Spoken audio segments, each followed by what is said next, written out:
मेरा नाम रमा कुमारी है। मैं अपने जीवन के कुछ अनुभवों को आपसे बांट रही हूँ।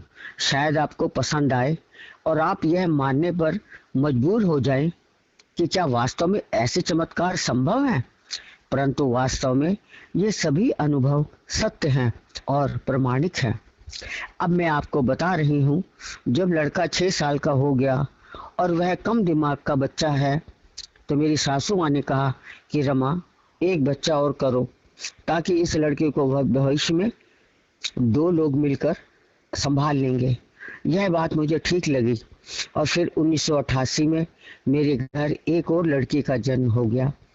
आशा तो लड़के की थी, परंतु लड़की हो गई तो कुछ निराशा भी हुई थी। इस प्रकार जब लड़की 5-6 माह की हो गई तो एक दिन मैं शुक्रवार को ही चौकी में पूछने चली गई कि लड़की क्यों हुई, लड़का क्यों ना हुआ।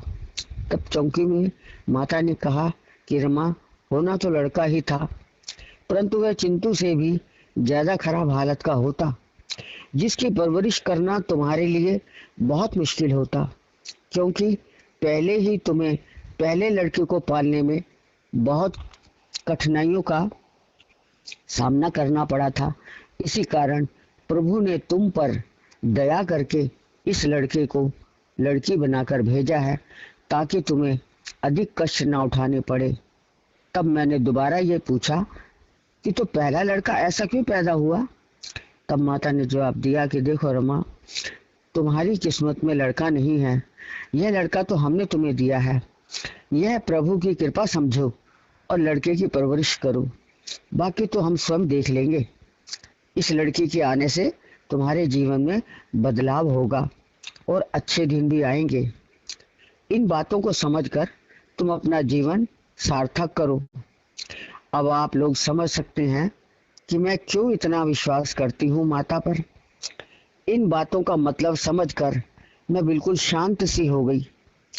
अब मुझे क्या करना है और कैसे जीवन जीना है, इसका विचार करना होगा, क्योंकि मेरे जीवन में पहले से ही बहुत कठिनाइयां थी। अब तो और भी ज्यादा सोच समझकर जीने का ढंग सीखना है। परंतु मैं निराश नहीं हुई और प्रभु का भजन करते हुए आगे बढ़ती रही। छोटी लड़की पालने के लिए मैंने दफ्तर से 6-7 माह की छुट्टी ले ली थी और जब लड़की 6-7 माह की हो गई तो एक औरत इसको यानी लड़की को अपने ही घर में रखने के लिए राजी हो गई थी। मैं उसको कुछ रकम मासिक भी दे दिया करती थी। वह स्त्री मेरी बेटी को अपने बच्चों से भी ज्यादा अच्छा रखती थी। तब मैं निश्चिंत सी हो गई कि मेरी बेटी अच्छे हाथों में है। और बड़ी लड़की दोनों ही स्कूल जाते थे और 3-4 बजे वापस आते थे।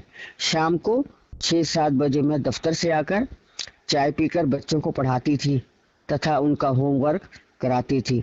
फिर बाद में मैं रात का भोजन आदि बनाती तथा सुबह की तैयारी भी करती थी अपनी व बच्चों की। इस प्रकार मेरा समय व्यतीत हो रहा था। आप लोगों से नम्र निवेदन है कि आप लोग दुर्गा सप्तशती का पाठ करते रहें और माता से प्रार्थना भी करते रहें कि हे माता, हमें कोरोना से मुक्त करो। शेष अगले अंक में।